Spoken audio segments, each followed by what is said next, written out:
पिछली बार हम जानते हैं कि हमने मन्ने की पौड़ियाँ की, 4 पौड़ियाँ हैं मन्ने की। उसके पहले हमने 4 पौड़ियाँ सुनने की हैं, जहाँ गुरु नानक देव जी एक प्रोसेस बता रहे हैं कि जो सुन सुन के सुनने के ध्यान से जो अपने अंदर डीप जाते हैं, वो कैसे एक अलग ही एक ऊंची अवस्था में पहुंच जाते हैं। और उसके बाद मन्ने के बारे में उन्होंने बताया कि जो सिर्फ सुनते ही नहीं, लेकिन वो गुरु की हर बात को मानते हैं, फॉलो करते हैं, अपनी ज़िंदगी में उतारते हैं और उस भगवान को में कंप्लीट श्रद्धा रखते हैं, और वो मन्ने कहलाते हैं। तो भगवान में श्रद्धा रखकर और गुरु की हर एक बात मानकर वो एक ऐसी अवस्था तक पहुंचते हैं जिसके बारे अभी गुरुजी हमें डिस्क्राइब करेंगे।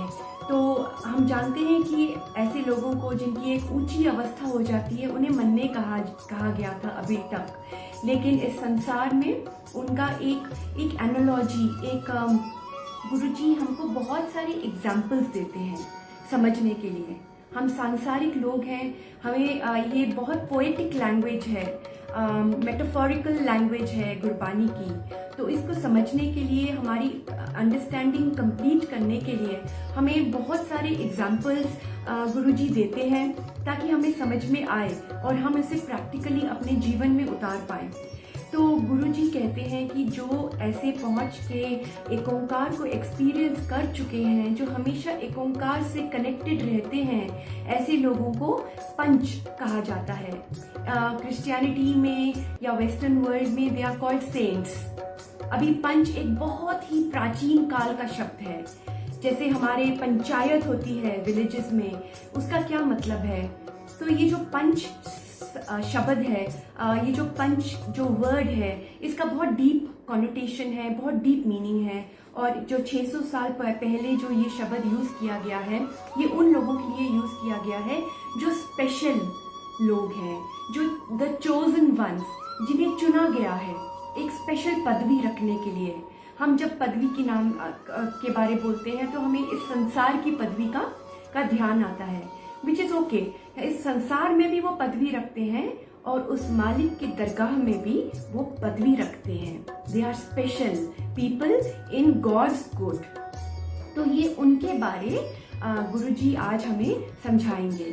तो ये व्याख्या शुरू करने से पहले मैं पौड़ी नंबर 16 संगत जी के लिए पढ़ देती हूँ। तो पौड़ी नंबर 16 इज पंच परवान पंच प्रधान, पंचे पावे दरगे मान, पंचे सोहे दर्रा जान, पंचा का गुर एक त्यान। जेको कहे करे विचार, करते के करने नाही सुमार। तौल तरम दया का पूत, संतोख थाप रखिया जिन सूत। जेको बूझे होवे सचियार, तवले ऊपर केता भार। धरती होर परे होर, तिस्ते पार तले कवन जोर। जी जात रंगा के नाम, सबना लिखियां बुरी कलाम। ए लेखा लिख जाने कोई, लेखा लिखिया केता होए। केता तान स्वाल्यो रूप, केती दात जाने कौन कूत। कीता पसाओ एको कवाओ, तिस्ते होए लख दरियाओ। कुदरत कवण कहाँ विचार, वार्या न जावा एक बार। तू जो तुद पावे, साई भलीकार। तू सदा सलामत निरंकार। जो अगली 4 पौड़ियां हैं, उनकी हम जानते हैं कि वो कनेक्टेड हैं। पौड़ी नंबर 16, 17, 18 एंड 19 वो हम इसलिए जानते हैं वो कनेक्टेड हैं क्योंकि जो उनकी एंडिंग है, जो उनकी लास्ट पंक्ति है, वो सेम है। जैसे पिछली 4 पौड़ियों में था, चारों की पंक्तियां, जो एंडिंग की पंक्तियां थी वो सेम थी। यहाँ पे जो एंडिंग की पंक्तियां हैं वो है, जो तुद पावे साई भलीकार, तू सदा सलामत निरंकार। तो अगली 4 पौड़ियां कनेक्टेड हैं, और वो कनेक्शन क्या है हमें गुरुजी समझाएंगे आहिस्ता आहिस्ता। तो ये पंच परवान पंच प्रधान, इसके काफ़ी सारे मीनिंग्स हैं, लेकिन जो बहुत ज़्यादा पॉपुलर मीनिंग है, जो बहुत ज़्यादा एक्सेप्टेड मीनिंग है संगत जी, मैं उसी की व्याख्या करने की कोशिश करूँगी। तो पंच परवान, ये पंच वो लोग हैं जो सुनने और मनने के जो प्रोसेस है उससे गुजर चुके हैं। मनने पावे मोक्ष द्वार, उन्हें लिबरेशन मिल चुकी है, उन्हें मोक्ष द्वार मिल चुका है, वो जीवन मुक्त हो चुके हैं, क्योंकि वो हमेशा एक से कनेक्टेड हैं। वो उस समुंदर का हिस्सा हैं, अब वो उस समुंदर में जा मिले हैं, तो वो हमेशा एक से कनेक्टेड रहते हैं। वो हमेशा सोते जागते उठते बैठते खाते पीते वो बस एक ओंकार के दरबार में ही रहते हैं। तो पंच परवान मतलब ये जो पंच होते हैं, इनको जो पंच बुलाया गया है, ये जो स्पेशल लोग हैं, ये परवान है, ये उसकी दरगाह में परवान है। क्योंकि हम ये गुरबानी क्यों पढ़ रहे हैं, हम भगवान को क्यों पाना चाहते हैं, हम क्या समझना चाहते हैं?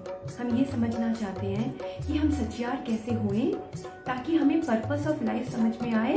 हम पर्पस ऑफ लाइफ भगवान जैसा चाहता है, जैसा हमारा गुरु चाहता है, हम वैसा जी के वो प्रोसेस में पड़ जाएं, उस रास्ते में पड़ जाएं और हमारा पर्पस ऑफ लाइफ सक्सेसफुल हो जाए। हम जिस पर्पस के लिए पैदा हुए हैं, जिस पर्पस के लिए हमारी इंडिविजुअल कहानियाँ लिखी गई हैं, वो सक्सेसफुल हो जाए। तो वो जो पंच हैं, जो स्पेशल लोग हैं, जो इक्स में रल मिल गए हैं, वो परवान हो गए हैं। They have been accepted by God.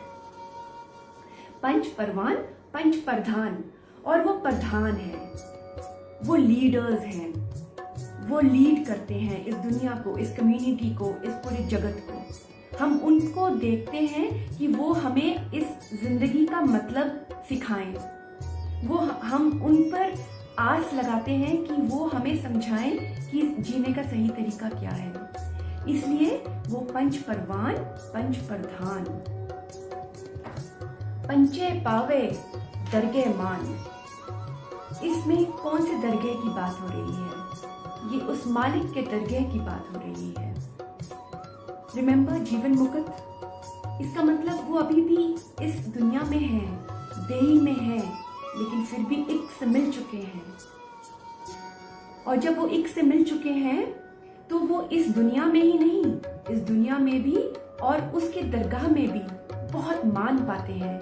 Because they are not ordinary people, they are not like me और people like me, they are special people. अब सोचिए, हम कोई फंक्शन होता है, हमें कोई बुलाता है और हम खुद चले जाते हैं, दोनों में अंतर होता है ना। हम कहीं खुद फंक्शन में चले गए और हमें कोई स्पेशल इनवाइटी चीफ गेस्ट की जैसे बुलाए, वो जो पथ, वो जो एक रिस्पेक्ट होती है चीफ गेस्ट की, वैसा जो वेलकम किया जाता है, वैसा इन लोगों का भी वेलकम किया जाता है उसकी दरगाह में। God is very happy with them. So पंच परवान, पंच प्रधान, पंचे पावे दरगे मान, उनको मान मिलता है, सम्मान मिलता है, एक स्पेशल ऑनर मिलता है। पंचे सोहे दर राजान, यहाँ राजान कौन है? राजान राज, हम उस राजा की बात कर रहे हैं जो एक ही है, इस दुनिया का राजा नहीं, ये उस सृष्टि का राजा, हम उसकी बात कर रहे हैं, भगवान की बात कर रहे हैं। सो पंचे सोहे दर राजान, वो उस कोर्ट में बैठ के, दरगाह में बैठ के सुंदर लगते हैं। They are radiant. वो इसलिए रेडियंट है क्योंकि उन्होंने गुरु की बात मानी, वो एक में समा गए हैं, और जो एक में समा जाते हैं उनका जो मीनिंग ऑफ लाइफ है वो चेंज हो जाता है। हम जो सोचते हैं इस जिंदगी के बारे और जो पंच सोचते हैं इस जिंदगी के बारे, दोनों में बहुत अंतर होता है। तो जब उनको जिंदगी का ट्रू मायना समझ में आ जाता है, जब उनकी मुलाकात भगवान से हो जाती है, भगवान तक पहुंच जाते हैं, तो उनके फेसेस पे जो एक रेडियंस होती है, जो एक चमक होती है, वो और जो उनको मान मिलता है, इन सब के साथ वो उस दरगाह में बैठे हुए, उस डिवाइन कोर्ट में बैठे हुए बहुत सुंदर लगते हैं। पंचा का गुर एक त्यान, लेकिन हमें ये नहीं भूलना चाहिए कि वो स्पेशल लोग तो हैं, वो एक मुकाम पे पहुंच चुके हैं, वो एक प्रोसेस से गुजर चुके हैं, वो एक में समा गए हैं, लेकिन फिर भी उन्हें एक गुरु की ज़रूरत है। इसका मतलब ये नहीं कि वो उस मुकाम तक पहुंच गए हैं तो उनको गुरु की ज़रूरत नहीं है। उनका भी गुरु कौन है? उनका गुरु है ध्यान। उनका गुरु, क्योंकि उस ध्यान से ही, उस मेडिटेशन से ही उन्हें पता चलता है सब कुछ, इस जगत के बारे, सृष्टि के बारे, इक के बारे, पर्पस ऑफ लाइफ के बारे। उनको सारे राज खुल गए होते हैं, जो अंदर के जो दरवाजे हैं वो खुल गए होते हैं, 10वां द्वार खुल गया होता है, जो जिस पे ताला लगा हुआ है हमारा। तो उनको जब सब कुछ समझ में आ जाता है तो वो इसलिए समझ में आता है because they are still meditating. वो अपना गुरु नहीं भूलते। उनका गुरु एक ध्यान है जिससे उनको सब कुछ समझ में आ जाता है। जे को कहे करे विचार, करते के करने नाही सुमार। यहाँ पे गुरु नानक देव जी एक बात समझा रहे हैं।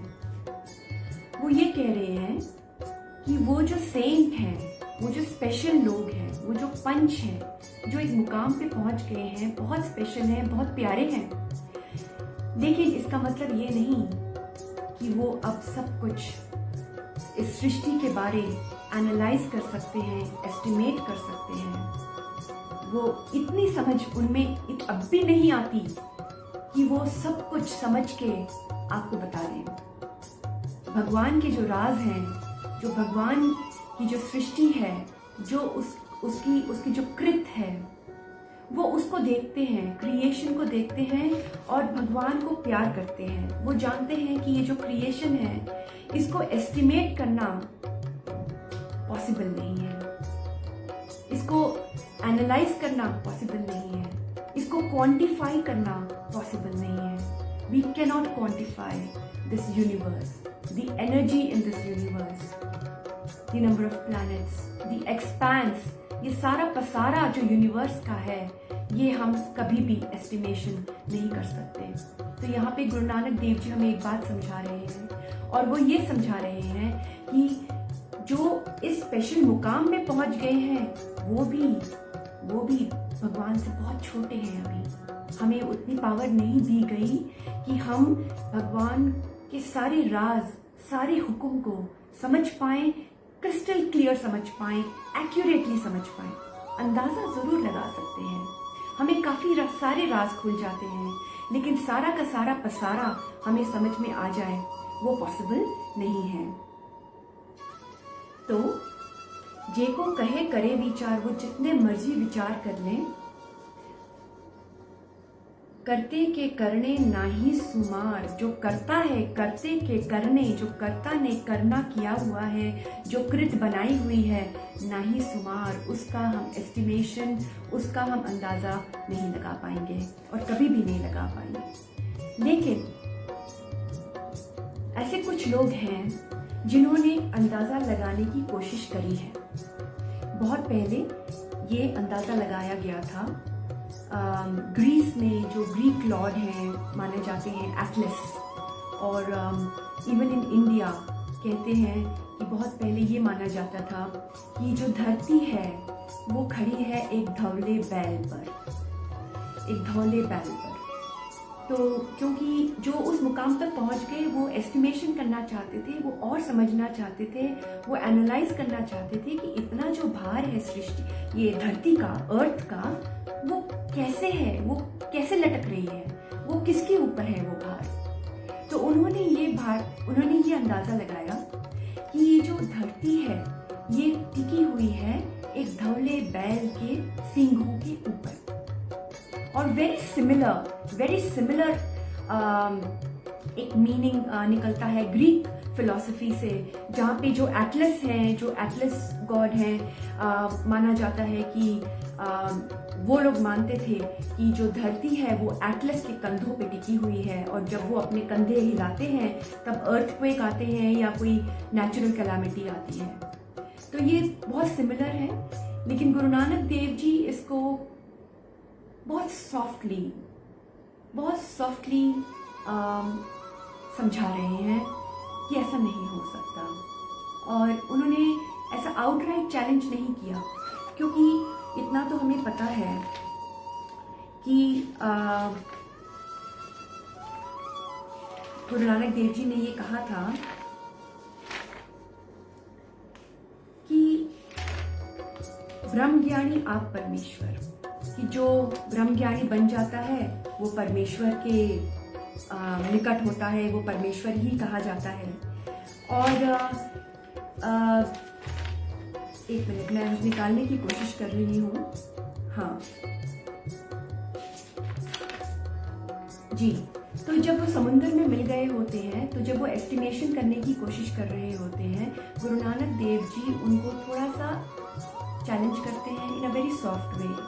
वो कहते हैं कि तवले तौल तरम दया का पूत,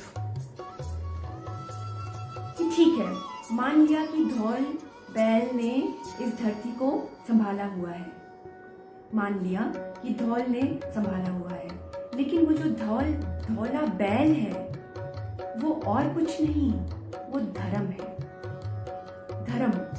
धर्म ने इस धरती को संभाला हुआ है, इस धरती के वेट को संभाला हुआ है, किसी धवले बैल ने नहीं। तो ये 600 साल पुरानी गुरबानी उन्होंने लिखी है, और ऐसे उन्होंने सॉफ्टली चैलेंज किया है ये कह के कि धौल धर्म दया का पूत।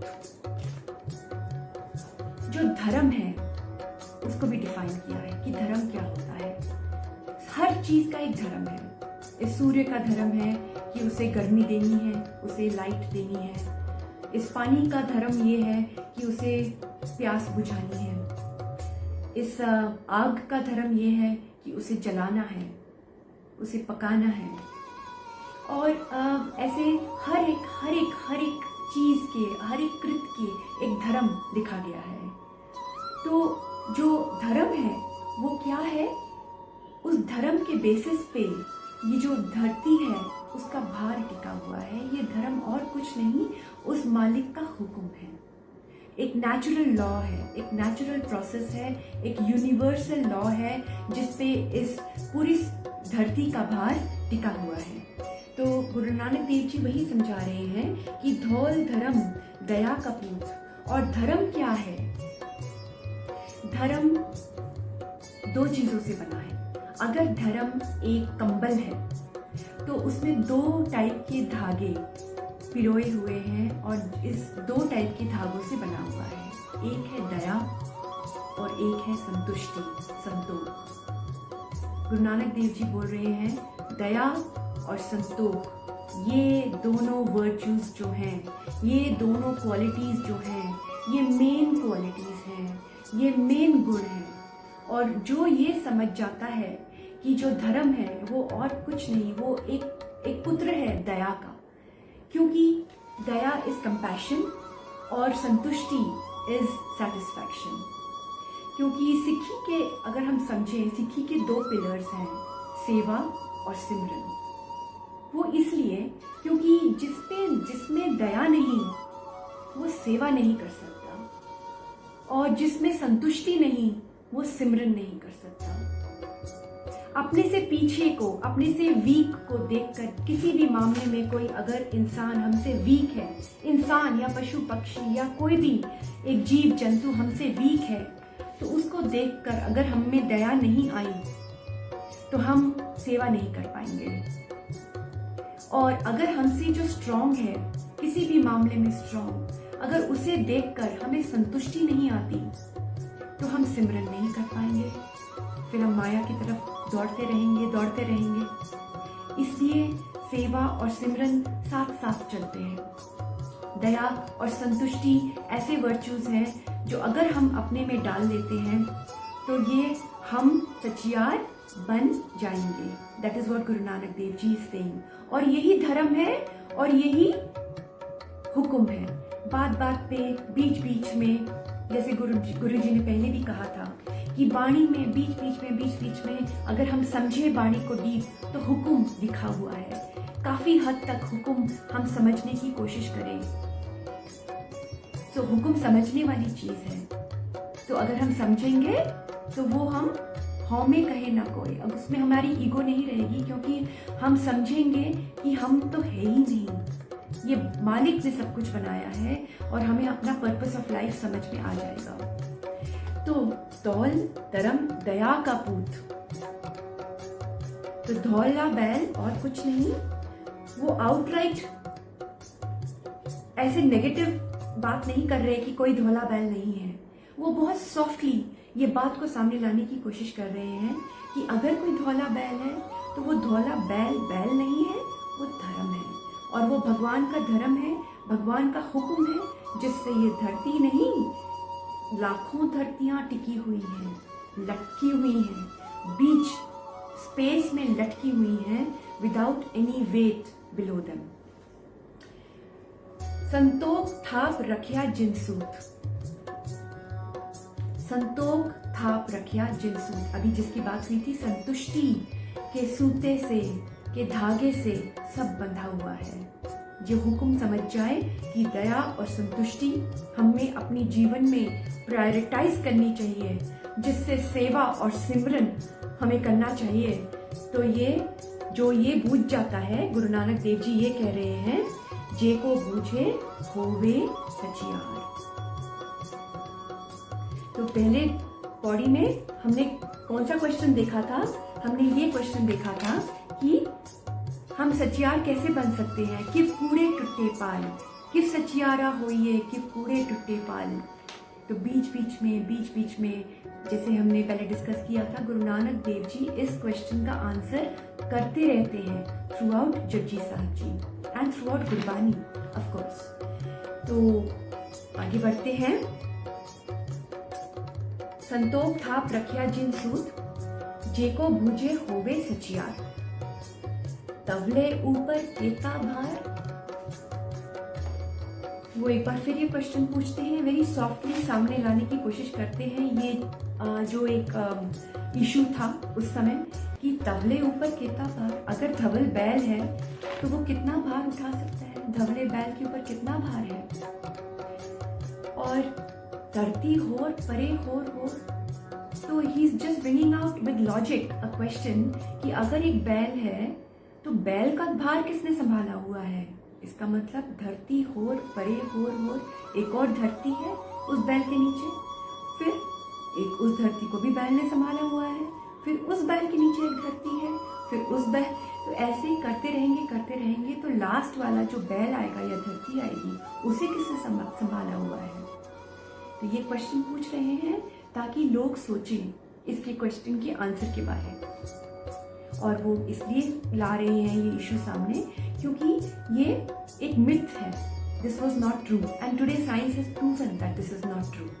तो ये तवले ऊपर केता भार, और हम जानते हैं कि ये जो भार है धरती का, जो हमारी धरती है, अगर हम पानी में थोड़ी सी मिट्टी डालते हैं, कच्ची मिट्टी, तो वो मिट्टी नीचे चली जाती है और पिघल जाती है, वो मिट्टी नहीं रहती, वो कहाँ चली जाती है, कहीं पानी में मिल जाती है।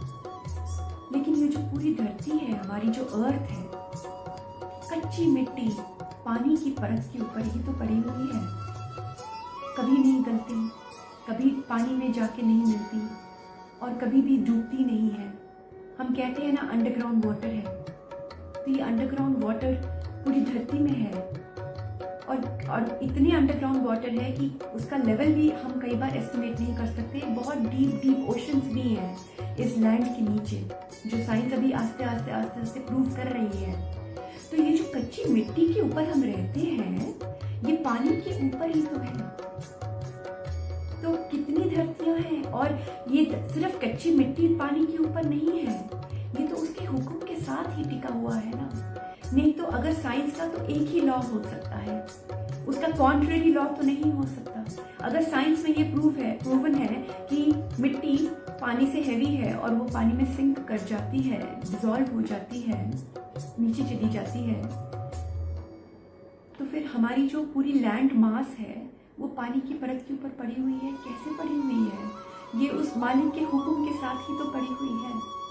उस मालिक का एक हुक्म और इतनी अजूबा अजूबा चीज़ें हो रही हैं। और सिर्फ मिट्टी की लेयर पानी के ऊपर नहीं है, मिट्टी के ऊपर भी तो कितना भार है, कितने टाइप के जीव जंतु, पेड़, पक्षियाँ, ये जो पूरी एटमॉस्फेयर की जो लेयर है, ये पूरे जो हमारा जो माया की जो परत है वो मिट्टी के ऊपर है। तो इतना भार मिट्टी के ऊपर और मिट्टी का भार पानी के ऊपर। और इसका एक और मीनिंग ये भी है कि धरती होर परे होर।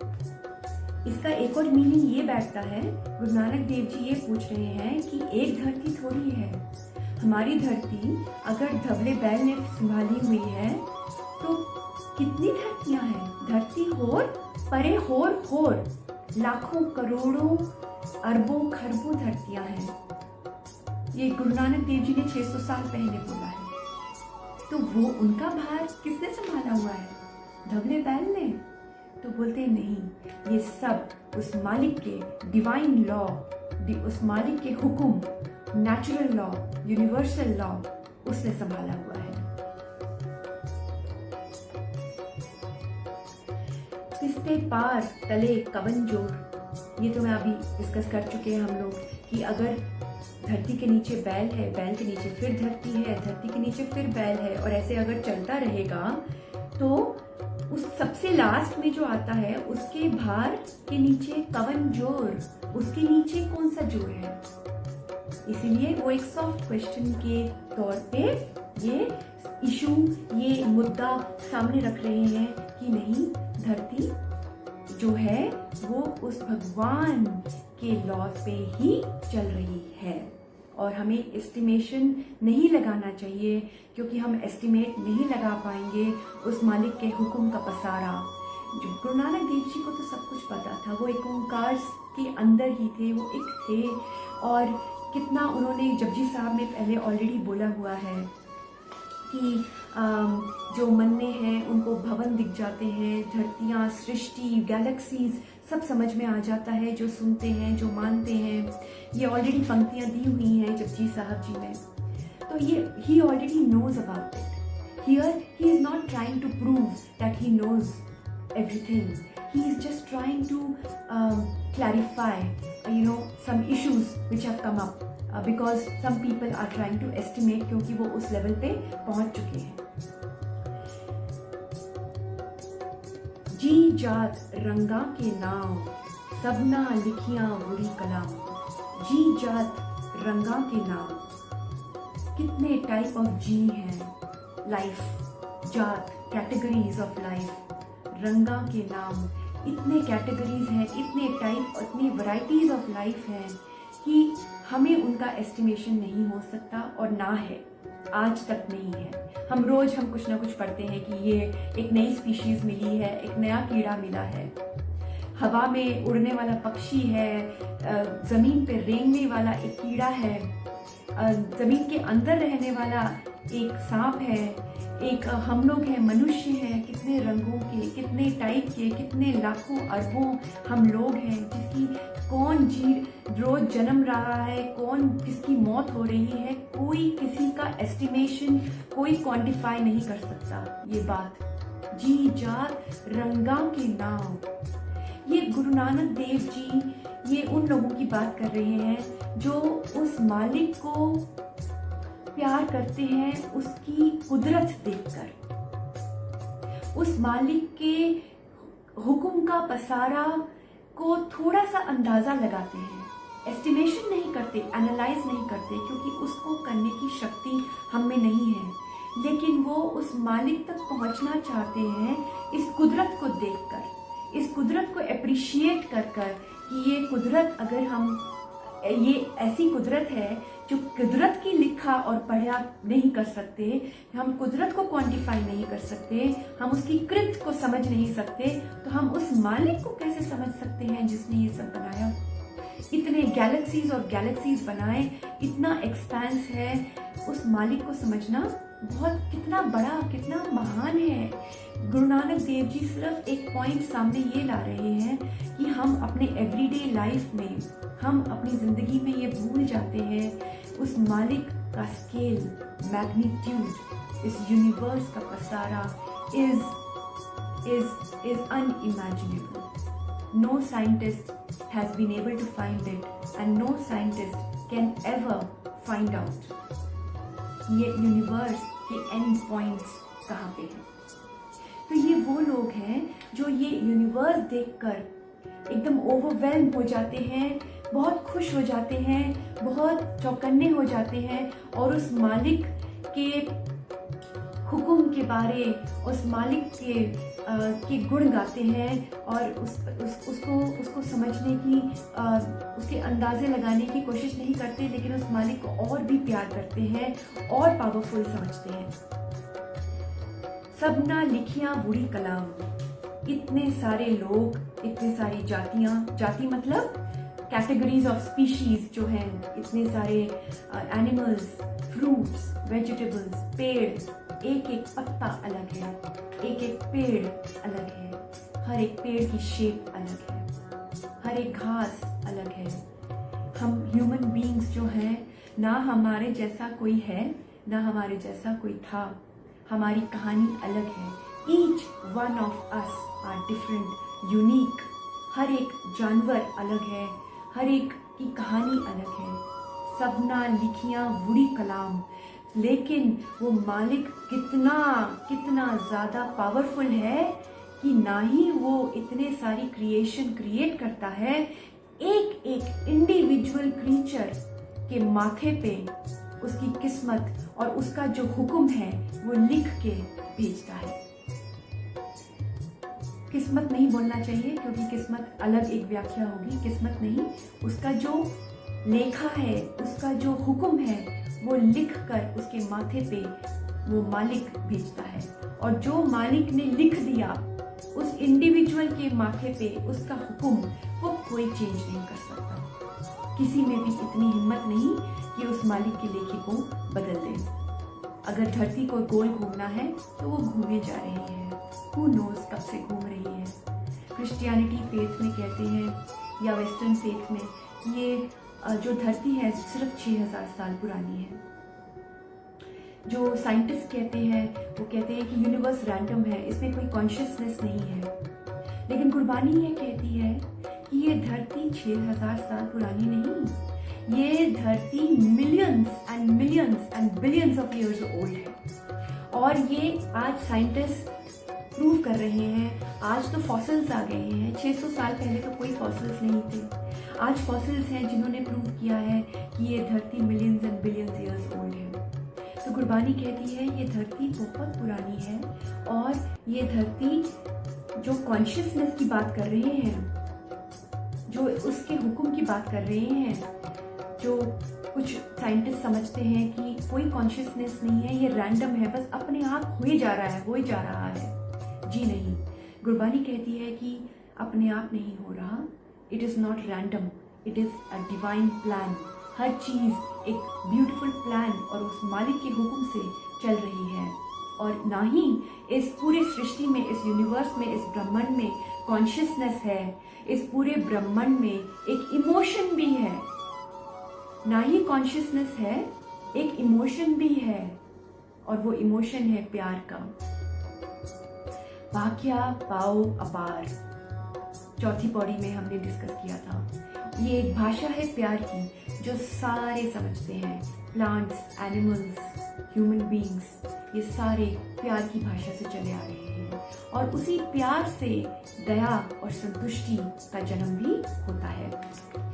तो ये थोड़ा सा एक बैकग्राउंड गुरुजी दे रहे हैं कि सबले ऊपर केता पार, धरती होर परे होर तिस्ते पार तरे कवन जोर, जी जात रंगा के नाव सबना लिखियां बुरी कलाम। सबका इंडिविजुअल एक किस्मत, एक हुक्म लिख के वो पैदा होता है। हमको we don't know, but God के निगाह से, भगवान के निगाह से कोई भी दूर नहीं है। मेरी जिंदगी में अभी क्या हो रहा है, मैं किस हालत में हूँ, मेरा माइंड क्या किसके थ्रू गुजर रहा है, सब भगवान को पता है। उसने हमको जहाँ रखा है वही उसका हुक्म है। और इसी में हमको संतुष्टि करनी चाहिए। किसी को सेवादार बनाया और किसी को राजा बनाया, उसी में उसको संतुष्ट होना चाहिए। तो ये है उसका हुक्म। ए लेखा लिख जाने कोए, लेखा लिखिया केता होए। ये जो लेख है, ये जो नेवर एंडिंग एक इंक, जो वुडी कलाम, एक कलाम मतलब पेन, वुडी कलाम मतलब कंटिन्यूअस, एक अनएंडिंग इंक से जो भगवान ने सबको लिखा है और लिखते जा रहे हैं, क्रिएशन होती जा रही है। It is a continuous process. तो ए लेखा लिख जाने कोए, लेखा लिखिया केता होए। ये लेख कोई भी क्या जान सकता है? कोई भी नहीं जान सकता। जो उस मुकाम तक पहुंच गए हैं, जो पंच कहलाते हैं, जो मन्ने हैं, वो भी नहीं जान सकते। ये लेख को नहीं समझ सकते, ये लेख नहीं लिख सकते। और अगर भगवान ने किसी ऐसे को पैदा भी किया जो इस लेख को लिख भी दे, तो सोचो लेखा लिखिया केता होए, वो कितना बड़ा लेख होगा, हम इमेजिन भी नहीं कर सकते। जो हमारे अंदर नंबर्स चल रहे हैं ना, वो सब छोटे पड़ जाएंगे, हमें नहीं पता। और हमारे जो नंबर गेम में वो नंबर ही नहीं आता। इनफाइनाइट से भी बड़ा कोई अगर नंबर है तो वो ए लेखा लिखिया केता होए, वो कितना बड़ा लेख होगा उस मालिक का, जो उसने लिखा है अपने कंटिन्यूअस इंक से, अपने कंटिन्यूअस पेन से लिखे जा रहा है। वो इस पौड़ी में भगवान की पावर के बारे थोड़ा और क्लैरिटी, थोड़ा और समझा रहे हैं हमें गुरु जी, और ये भी समझा रहे हैं कि हमारा रिलेशनशिप क्या है भगवान से। भगवान इतना बड़ा कि हम चाहे जिस भी मुकाम में पहुंच जाएं, हम उस भगवान का पसारा कभी भी नहीं समझ पाएंगे। हम जितने भी साइंटिस्ट हो जाएं, हम नहीं समझ पाएंगे। गुरुजी ये कह रहे हैं कि जो साइंटिस्ट कहते हैं हम उस स्टार को, वो स्टार हमें दिख रहा है रात को, हम उस स्टार तक पहुंचना चाहते हैं, हम उसको समझना चाहते हैं।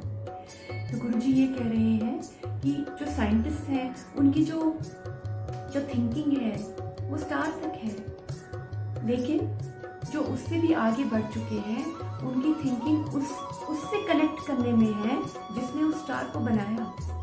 तो उससे कनेक्शन के बारे हमें ध्यान रखना चाहिए, एक में मिलने का हमें सोचना चाहिए उसकी, क्योंकि हम जितना मर्जी एस्टिमेशन लगाने की कोशिश करें, हम उसके पूरे पसारे का एक्यूरेटली एस्टिमेशन नहीं लगा पाएंगे। बार गुरुजी ये बात हमें कहते हैं और हमें ये समझा रहे हैं that human beings, mankind is incapable, does not have that reach, is very very weak compared to God's creation. केता तान स्वाल्यो रूप, केता तान स्वाल्यो रूप। कितना सुंदर संसार है, कितना तान मतलब पावर, कितनी पावर होगी जिसने ये इतनी सुंदर गैलेक्सी और सृष्टियां और धरतियां और हमारी धरती बनाई है। स्वाल्यो रूप मतलब इट्स ब्यूटीफुल, क्योंकि जो इस धरती पे एक बार आ जाता है उसका वापस जाने का मन नहीं करता, उसको प्यार हो जाता है इस धरती से। ये इतनी प्यारी जगह है, उसकी मालिक की सृष्टि इतनी प्यारी है कि इस धरती पे जो आ जाए वो अपनी ज़िंदगी, जिस तरह भी उसकी ज़िंदगी बीत रही है, वो फिर भी इस धरती से वापस जाने के लिए तैयार नहीं है, उस धरती से प्यार करता है।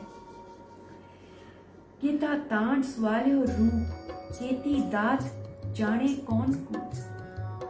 ये वही वाली बात आ गई कि उसकी दात कौन जान सकता है, क्योंकि सब उसकी निगाह में है, सबको संभाले हुए है, सबको भोजन पहुंचा रहा है, सब खा रहे हैं, जी रहे हैं उसकी धरती में ही।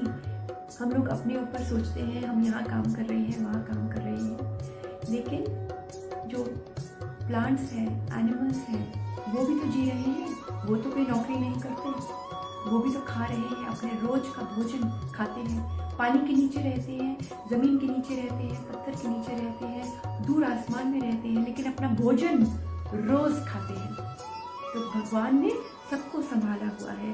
कितनी दात है उसकी, हम लोग कभी भी एस्टिमेट नहीं कर पाएंगे उसकी दात का। कीता पसाओ एको कवाओ, तिस्ते होए लख दरियाओ। ये कहना मतलब ठीक नहीं होगा। ये बहुत इंपॉर्टेंट लाइन्स हैं, क्योंकि गुरबानी की सारी इंपॉर्टेंट लाइन्स हैं, सब में इतने डीप मीनिंग्स हैं। लेकिन ये मैं कह सकती हूँ कि इन दो पंक्तियों में सारा के सारा जो ब्रह्मांड है वो कैसे उपजा, उसका राज छुपा हुआ है। इसकी व्याख्या थोड़ी लंबी हो सकती है। कीता पसाओ एको कवाओ, तिस्ते होए लख दरियाओ। हम वापस जाते हैं एक ओंकार में। एक ओंकार, व्हाट इज एक ओंकार? एक भगवान ने एक शब्द इस्तेमाल किया। ओंकार वो शब्द है जिससे सारे के सारे गैलेक्सीज बने, आकार बने, ब्रह्मांड बना। ये शब्द हिंदू धर्म में भी आता है, ओम। सिर्फ एक डिफरेंस है, यहाँ पे एक ओंकार है, एक लगाया हुआ है, और उस धर्म में ओम है। And this is true that this is the sound of the universe. भगवान ने एक ओम बोला, एक ओंकार बोला। बस उस शब्द में, एक शब्द में इतनी शक्ति, इतनी एनर्जी कि ना ही ये सारी सृष्टि उपजी, बल्कि आज तक ये प्रोसेस कंटिन्यूअसली चले जा रहा है और चले जा रहा है। एक ओंकार, ये एक ऐसा शब्द है जिसको जब भगवान ने बोला, तो एक शॉर्ट में बता देती हूँ, लेकिन इसका शॉर्ट में जस्टिस नहीं करेगा इसकी व्याख्या, कि बहुत लंबी व्याख्या है। सिर्फ इन 2 लाइनों की नहीं, गुरबानी में और भी बहुत जगह आता है कि ये सारा ब्रह्मांड कैसे पैदा हुआ। तो जब भगवान ने एक शब्द से इस ब्रह्मांड को पैदा किया, सबसे पहले लाखों सूर्य उपज गए, बहुत जल्द उपज गए। मैं जल्द इसलिए कह रही हूँ क्योंकि हम इंसानों को टाइम का अंदाज़ा लगाना बहुत मुश्किल है, लेकिन हम ये कह सकते हैं एक क्षण में बहुत सारे सूर्य, लाखों सूर्य गैलेक्सीज में आ गए। उसके बाद जो उन सूर्य से जो आग निकल रही थी, उस आग से बहुत सारी डस्ट पैदा हुई, जिससे ये universe billions and billions of years के लिए धुंधला रहा, धुंध में रहा। इट वॉज नथिंग बट धुंध, सिर्फ धुंध थी, और बिलियंस एंड ईयर्स लगे उस धुंध को। जब वो स्लोली वो धुंध से आकार बनने लगे, प्लैनेट्स के शेप बने। तो जितने भी प्लैनेट्स हैं, जितने भी सोलार सिस्टम्स हैं, सिर्फ हमारा नहीं, उनमें जितनी भी धरतियां हैं, वो उनके जो सूर्य की जो डस्ट है उससे बने हुए हैं। हमारे लिए बिलियंस ऑफ ईयर्स हो सकता है संगत जी, हमें क्या पता, टाइम का अंदाज़ा हमें तो है ही नहीं, लेकिन भगवान के लिए ये बहुत ही एक क्विक प्रोडक्शन था। भगवान इज आउटसाइड टाइम, है ना। अकाल वो तो टाइम के अंदर नहीं आते, तो हमारे लिए हो सकता है बिलियंस ऑफ ईयर्स हो, लेकिन भगवान के लिए एक क्षण की बात थी कि ये सब हो गया। और आज साइंस ने ये प्रूव भी कर दिया है कि जितने भी प्लैनेट्स हैं, they are made up of star dust, they are made up of stars. उनका ओरिजिन कहीं ना कहीं एक स्टार से है। तो ये गुरबानी में कितने साल, 600 साल पहले लिखा हुआ था, और उस समय लिखा हुआ है जब ये भी कंफर्म नहीं था कि ये धरती गोल भी है कि नहीं। धरती चौकोर मानी जाती थी पहले। तो ये गुरु नानक देव जी ने क्लियरली लिखा हुआ है इस धरती की उपज कैसे हुई, और वो जो एक शब्द है वो है एक ओंकार। हम कहते हैं ना, एक कार की फैक्ट्री बहुत जल्दी प्रोडक्शन करती है, तो वो कितने कार्स बना सकती है, जितने भी बना ले, लेकिन जो भगवान की प्रोडक्शन है इतनी फास्ट, एक शब्द से जो इस प्रोडक्शन कर दे इस सारे ब्रह्मांड का। संगीत जी, जब मैं कहती हूँ ब्रह्मांड, क्योंकि हमारा ब्रह्मांड तो यही है जो हम देखते हैं, हमारे आसपास जो आकाश है, लेकिन ब्रह्मांड means galaxies and galaxies and galaxies, who knows how many. तो भगवान के एक शब्द में इतनी पावर कि सारे के सारे ब्रह्मांड पैदा हो जाए, और सिर्फ एक बार पैदा ना हो, कंटिन्यूअसली आज तक पैदा हो रही है। ये कंटिन्यूअस प्रोसेस चल रहा है, और ये जो ब्रह्मांड एक ओंकार का शब्द है, आज भी अगर हम सुनना चाहें तो हमें सुनाई देता है। और उस शब्द को कहते हैं अनहद नाद।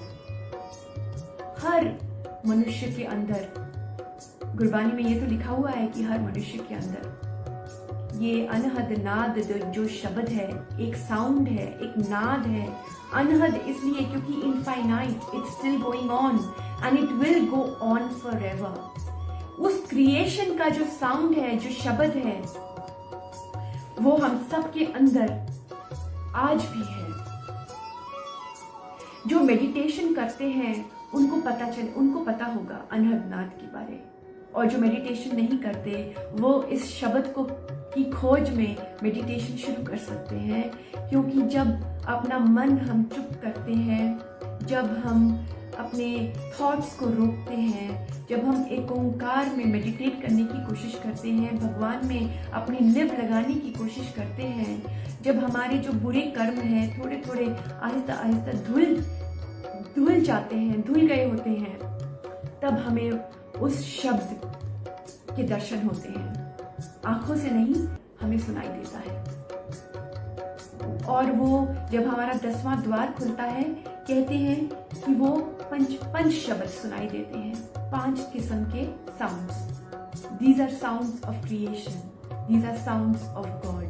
इसीलिए शब्द इतना महत्व रखता है सिखिज्म में, क्योंकि शब्द से ही सब कुछ उपजा है।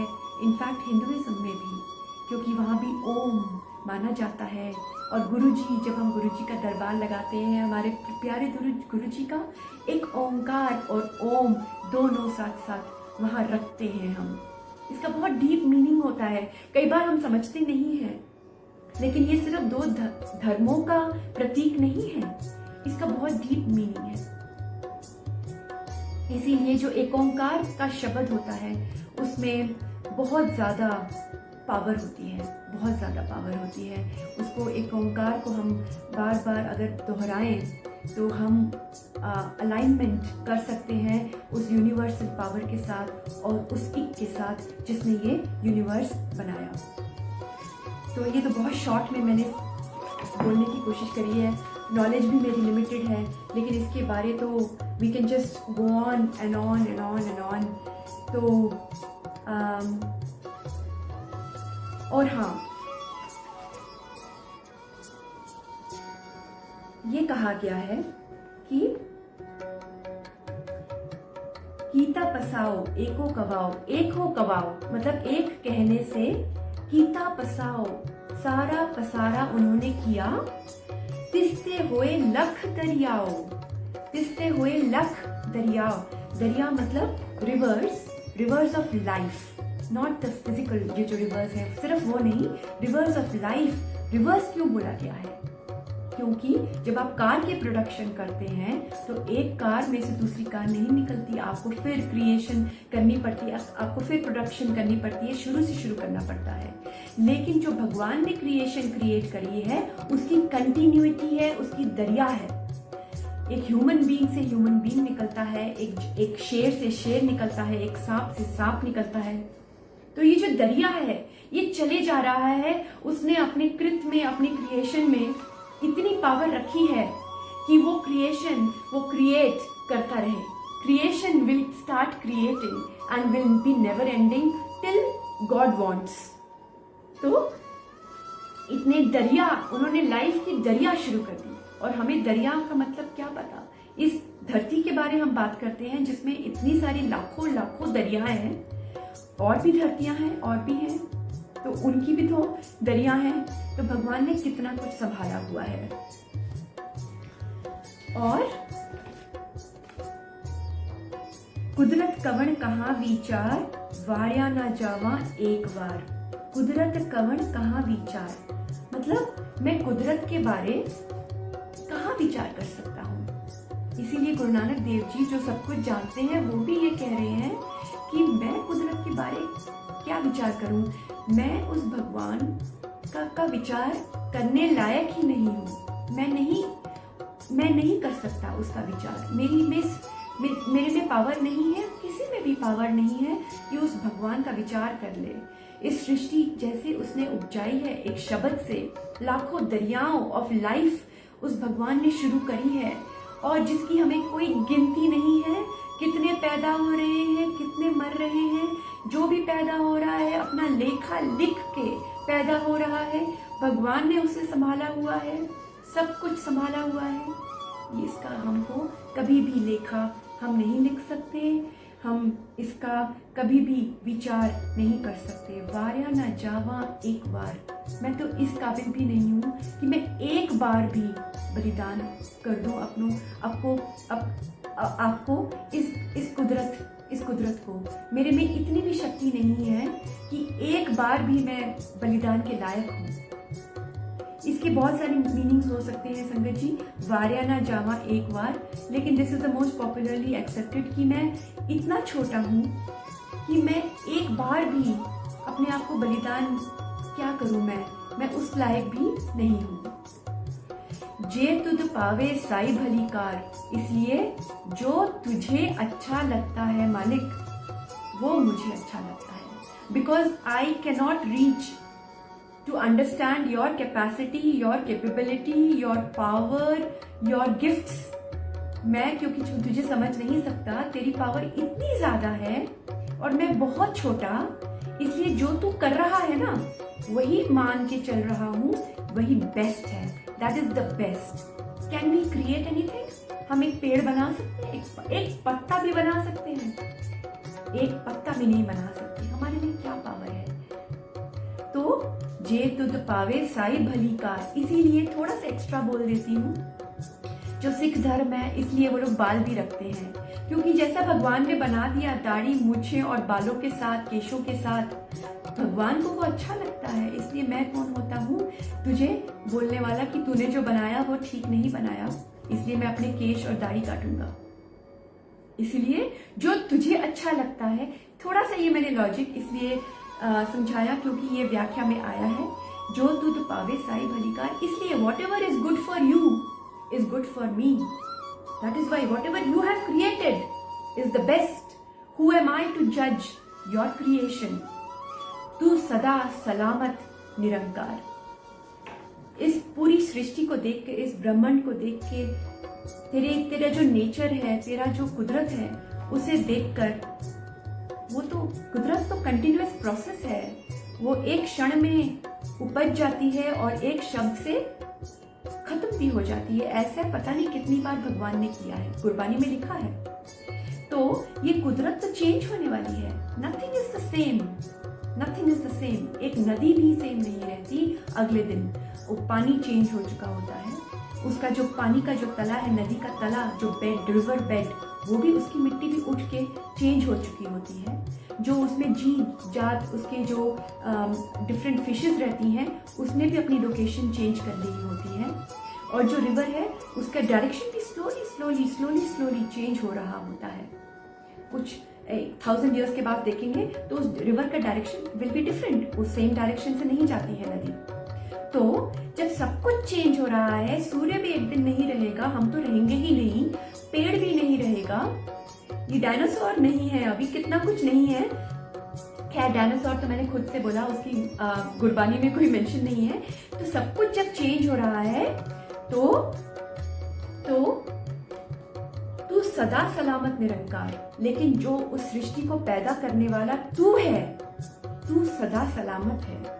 तू हमेशा रहता है, तू सतनाम है जो हमेशा रहेगा। इसलिए तुझे मैं देख के सलाम करता हूँ, तुझे मैं तेरे ऊपर कुर्बान होता हूँ। तू सदा सलामत निरंकार, तू हमेशा रहेगा, तेरी सृष्टि उपजती रहेगी और समाती रहेगी तेरे में। That is a continuous process. लख दरियाओं, आज हम इस एज के हैं, कल हम बूढ़े होंगे, हमारे बच्चे बड़े होंगे, बच्चों के बच्चे होंगे, बच्चों के बच्चे होंगे। ऐसे जिंदगी चलती जाती है। सब उस मालिक के हुक्म में है, उसका लेखा कोई चेंज नहीं कर सकता।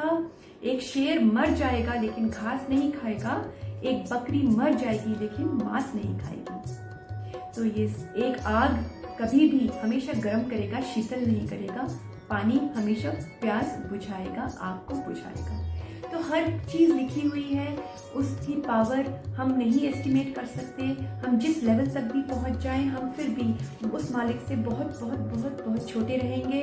और यही मैसेज हमें बार बार गुरु नानक देव जी देते हैं, अलग अलग एग्जाम्पल्स में दे रहे हैं, ताकि हम थोड़ा सा समझें, हम उस मालिक को का थोड़ा सा अंदाजा लगा, उस मालिक की सृष्टि का थोड़ा सा अंदाजा लगा पाए, और हम ये सोच पाए कि हम कितने छोटे हैं और वो मालिक कितना बड़ा। तो इसी बात के साथ, इसी व्याख्या के साथ संगत जी, मैं आज की समाप्ति करती हूँ।